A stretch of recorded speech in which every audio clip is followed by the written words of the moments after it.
Eu sou o Amílcar Correia e este é o P24. A Alemanha vai a votos preocupada com a imigração e a guerra na Europa. Parecem restar poucas dúvidas de que a CDU vai voltar ao poder. Há muito que os conservadores surgem no primeiro lugar das sondagens com 30% das intenções de voto, 10 pontos percentuais acima da extrema-direita de Alice Weidel, que beneficia muito com os votos a leste, sobretudo na Saxónia e na Turíngia. Uma coligação entre estes dois partidos parece extremamente improvável e é nesta equação que entram os sociais-democratas. A Alemanha vai escolher quem vai governar no próximo domingo. A CDU de Friedrich Merz, o antigo partido da chanceler Angela Merkel, lidera as intenções de voto. A alternativa para a Alemanha, a AfD, de Alice Weidel, um partido de extrema-direita radical, ocupa o segundo lugar e está disponível para governar em coligação com a CDU. Mas Merz garante que não fará essa coligação com Weidel. O mais natural é que a CDU, em caso de vitória, estabeleça uma coligação com o SPD, o terceiro partido das sondagens, liderado pelo atual chanceler Olaf Scholz. Esta campanha tem sido marcada por dois temas, a imigração e a guerra da Ucrânia. A AfD tem explorado a correlação entre a percentagem de estrangeiros e a criminalidade, mas essa associação não existe. Imigração e asilo não têm uma influência sistemática na criminalidade do país de acolhimento, é o que conclui um estudo do Instituto de Pesquisas Económicas de Munique. E qual será o impacto da guerra na Ucrânia no sentido de votos alemães e já agora qual será o impacto das campanhas de desinformação que afetam os principais partidos e candidatos? Maria João Guimarães, enviada especial do Público a estas eleições, é a nossa convidada de hoje. Bem-vindos ao P24, o seu dia começa aqui.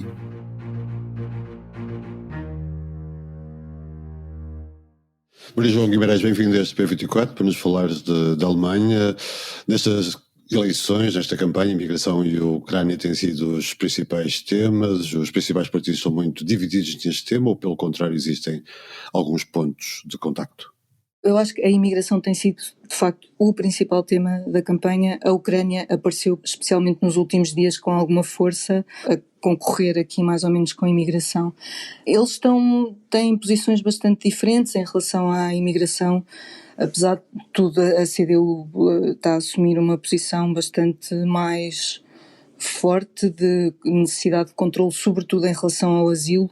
Tem a ver com o facto de alguns dos ataques que têm acontecido nos últimos tempos terem sido levados a cabo por requerentes de asilo, então tem sido um bocadinho essa perspectiva que tem sido mais focada. O SPD, o chanceler Olaf Scholz, tem dito que o governo tem levado a cabo medidas para restringir o número de pessoas que estão na Alemanha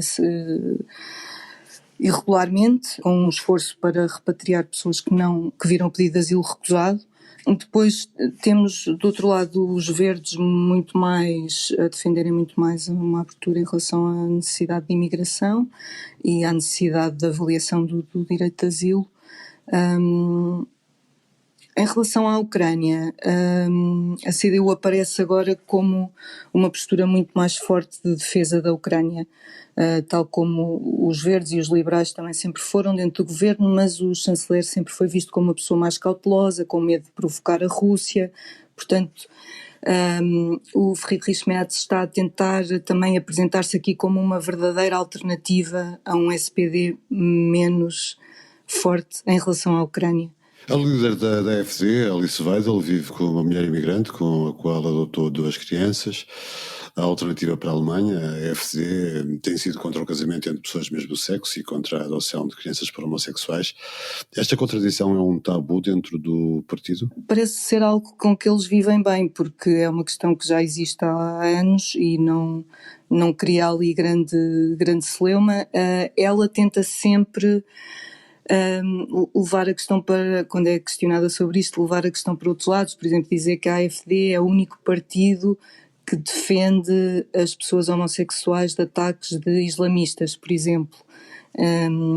Mas de facto é uma contradição. O programa da AfD defende o fim do casamento para todos e, portanto, de facto, a Alice Weidel falou por acaso recentemente sobre isso e disse que era pessoalmente a favor, mas quer dizer, o partido é contra e o programa do partido é contra, mas parece não causar grandes problemas ao partido. E o apoio de Elon Musk e de J.D. Vance à AfD pode causar problemas ao partido, prejudicar ou beneficiar os resultados da extrema-direita radical no próximo domingo? É difícil dizer. Eu acho que Quer dizer, o que se nota é que, em termos de presença nas redes sociais, no X, há alguns estudos agora sobre isto. De facto, a AfD tem visto as suas publicações terem uma difusão muito maior e conseguirem números muito melhores do que dos outros partidos, provocando aí, de facto, um grande desequilíbrio. Se isso depois vai ter algum efeito na prática nas eleições ou não, acho que é um bocadinho difícil ainda dizer. E as campanhas de desinformação são evidentes e que resultados, que efeitos é que poderão ter no resultado eleitoral? Sim, de facto, há campanhas de desinformação a terem bastante sucesso, porque houve até uma campanha recentemente em que eram sabotados carros com espuma isolante e quem fazia a sabotagem deixava uns autocolantes dos verdes, um bocadinho a dar a entender que tinham sido pessoas do partido a danificar os carros. Depois a polícia investigou e afinal parece que foram pessoas contratadas provavelmente pela Rússia. A questão é que, por exemplo, esta história acabou por chegar ao Bild, o grande tabloide alemão, portanto parece uma coisa um bocadinho óbvia, não é? Era difícil de acreditar que quem fosse sabotar carros deixasse autocolantes a dizer que quem foi, não é? Assim, mas de facto este tipo de coisas podem ter efeitos, não é? E sabemos que agora o que há de muito particular nestas eleições é que já em eleições anteriores havia uma grande tentativa da Rússia influenciar o resultado, normalmente em apoio da AfD e da esquerda também. Mas neste caso temos aqui esta novidade, não é? Que é agora termos aqui também atores dos Estados Unidos que apoiam também um destes partidos.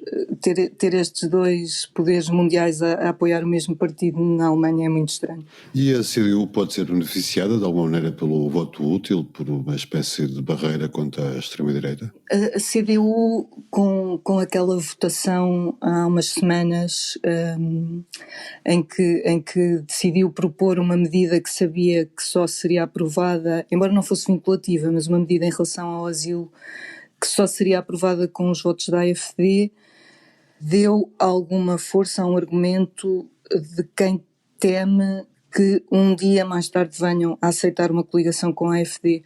Portanto, se esse cálculo podia existir antes dessa votação, esta votação de facto mudou aqui completamente a situação. Tem havido pessoas a ir para a rua todos os fins de semana, manifestações enormes contra uma potencial colaboração entre a CDU e a AfD. Portanto, quem teme que isto venha a acontecer, eu penso que poderá pensar duas vezes antes de votar. Apesar de tudo, nas sondagens não se nota uma grande diferença para a CDU, portanto pode não ter tido efeito nesse aspecto, mas também acho que dificilmente beneficiará de um voto útil nesse sentido. Isso pode ajudar a explicar um bocadinho a subida nas sondagens do Die Linke à esquerda, sobretudo entre os jovens. O que é que explica esta subida? É a atitude de Heidi Reicheneck? Há aqui um fogo inesperado da esquerda alemã? Sem dúvida, eu acho que é muito possível que tenha tido um bocadinho a ver com esta votação. Die Linke posicionou-se muito claramente contra e tem feito uma campanha muito forte. Outra coisa que também acho que os tem ajudado é esta campanha tem falado muito pouco de alguns temas muito presentes na vida das pessoas. Por exemplo, as questões das rendas. A Alemanha é um país, sobretudo de arrendatários, é muito difícil arrendar casas, as rendas estão muito altas, o custo de vida subiu muito e há poucos partidos a falar sobre isto. E Die Linke tem realmente focado, tem pedido muito um limite para o aumento das rendas, um aumento do salário mínimo.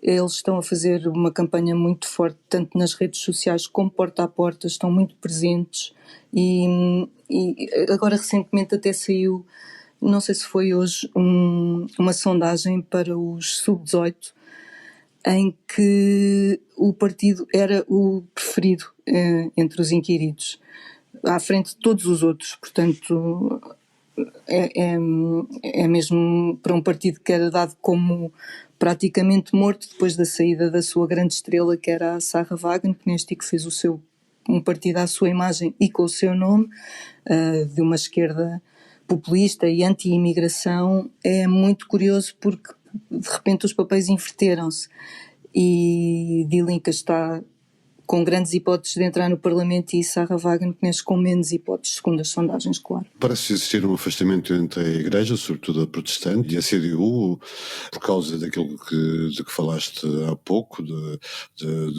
CDU ter aceitado os votos da AfD numa proposta sobre imigração. Qual é a participação ou a influência que a Igreja pode ter nestas eleições?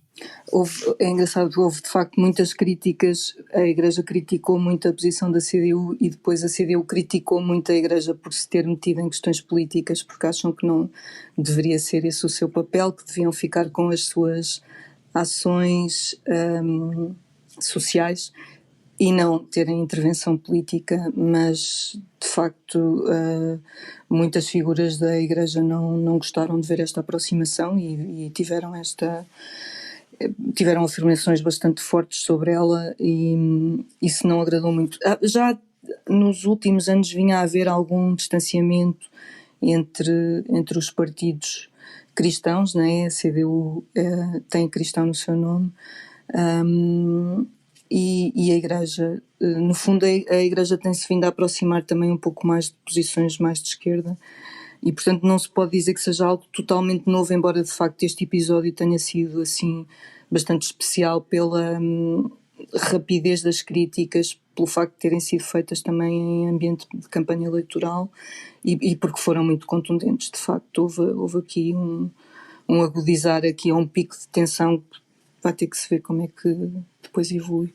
Finalmente, e como é que vai evoluir o SPD? O que é que explica esta queda da social-democracia nestas eleições? É engraçado porque quando o SPD conseguiu formar governo houve uma série de artigos, se calhar isto é o ressurgimento da social-democracia na Europa, podemos ter alguma esperança, mas já na altura havia também vozes mais cautelosas a dizer que pode não ser uma tendência. De facto não demorou muito até o SPD começar a descer nas sondagens. Há quem diga que tem muito a ver com a figura do chanceler Olaf Scholz. Não é uma figura propriamente muito popular, não é um bom comunicador, é visto às vezes como um pouco arrogante, e não consegue comunicar bem, pronto. De facto foi visto como um líder um bocadinho fraco. O Friedrich Merz, eu ontem estive num comício dele, ele dizia que achava que a CDU não tinha perdido as últimas eleições, quer dizer, que o SPD não tinha ganho as últimas eleições, e sim que a CDU as tinha perdido. E eu consigo perceber porque é que ele diz isso. Maria João Guimarães, obrigado por teres vindo a P24 e continuação de bom trabalho. Muito obrigada.